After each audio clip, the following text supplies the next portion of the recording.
Ukraine had another night of devastating attacks with 465 Shahed drones and 32 cruise and ballistic missiles fired on the country. 6 people were killed, including a child, and at least 45 people were injured. Critical infrastructure is also being targeted, with 60% of Ukraine's domestic supply of natural gas being taken offline and its power grid in tatters. Now, joining me to discuss these and other issues in Ukraine is Stephen Moore, founder of the Ukraine Freedom Project. Good evening, Stephen. Thank you so much for joining us, and it's great to see you again. Great to see you. Yes, now I remember in the fall of 2022 being in Kharkiv when the biggest, at the time, Russian attack on the country's energy infrastructure took place. What really struck my mind then is just how quickly Ukraine recovered. And of course, we've seen that story of resilience ever since. But now with the energy grids in such tatters, do you think that this could be a different winner for Ukrainians? You know, I don't actually. I am just amazed, as you were, by the ability of the Ukrainian utility worker to fix things. And I'll give you a very recent example. We have a friend in Sumy Oblast who works in one of the natural gas facilities that was being targeted. And in that region, they lost all natural gas 2 days ago. And today they have it back. And, you know, these guys are so good that the Ukrainian post office has made a stamp declaring them heroes. So I feel the same way, you know. So I think that, yeah, there's a lot of damage that Putin's trying to do. And I don't think it's really going to make a difference to the Ukrainian people, who are just hardened and resilient. Indeed. Now, 60% is what they're saying of domestic gas production has been taken offline. You just mentioned an instance of it being brought back on. The estimates right now are about 4 billion euros that Ukraine may need to import this year. Do you think that they are going to accomplish this? Are the international banks going to help?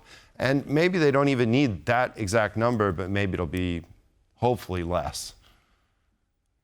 Well, you know who needs to step up their game here is Belgium.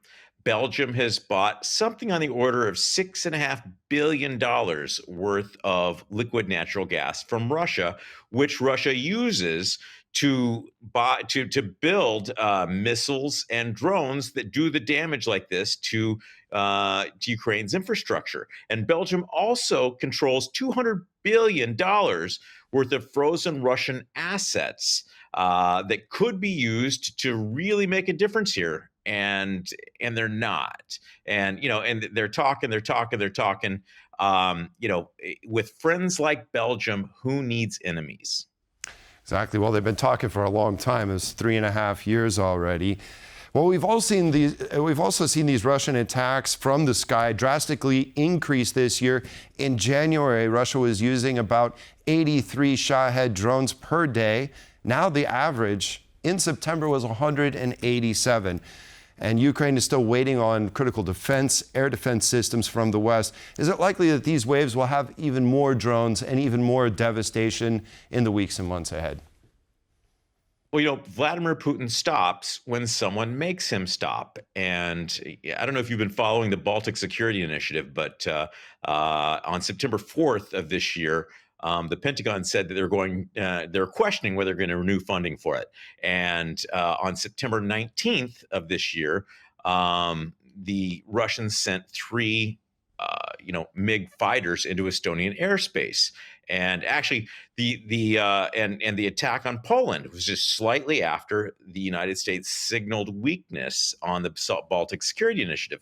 So my point here is that when you stand up to Putin, he stops, but that needs to be done. You know, someone needs to stand up to him. Someone needs to tell him that this is not going to be acceptable. This continued attacks on civilians, and NATO, the United States, Europe, Belgium is going to do something about it. Which brings us to Tomahawks. We heard Donald Trump say he thinks he's decided already on providing those Tomahawks to NATO to go ahead and give them to Ukraine. And then, of course, the United States will be involved in some of the targeting. We've seen, again, President Putin saying that they will make no difference on the battlefield, but that this would completely destroy any of these new relations between the United States and Russia. Is this the move that you're talking about? Do you think that these Tomahawks will be that tough move that Vladimir Putin needs to maybe reconsider his position?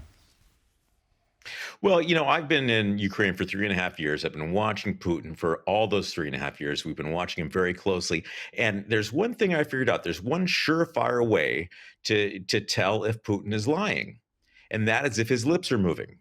So he is lying. And it is actually true that they will make a difference on the battlefield. They'll do more for the Ukrainians to help them take out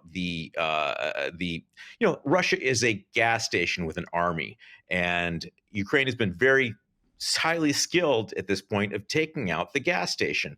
The Tomahawks will help with that. And of course, Putin, what new relationships with Putin?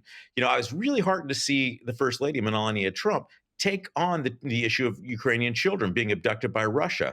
Today, she got 8 back, which is a great start. But Putin will tell you himself they have 730,000 children from Ukraine inside Russia. And so, and while he returned 8 children, he killed 9 civilians in Ukraine. So listen, I think it is fantastic. I've been working on this issue of abducted children as well for years now. And to see the First Lady take charge like this is really heartening. But I don't think anyone needs to think that it's a real turnaround for Putin. Yes, I get you. Well, just before we finish up here, I'd like to ask you about Vladimir Putin criticizing the Norwegian Nobel Committee for not awarding Trump the Nobel Peace Prize. Now, there's always next year. What do you think that Donald Trump will have to do in terms of Ukraine to get broad support to receive the Nobel Peace Prize? Actually, you know what? I think that if you can get Hamas and Israel to stop killing each other, and if he can get a cessation to the fighting here in Ukraine and in Russia, let's give him the prize, man.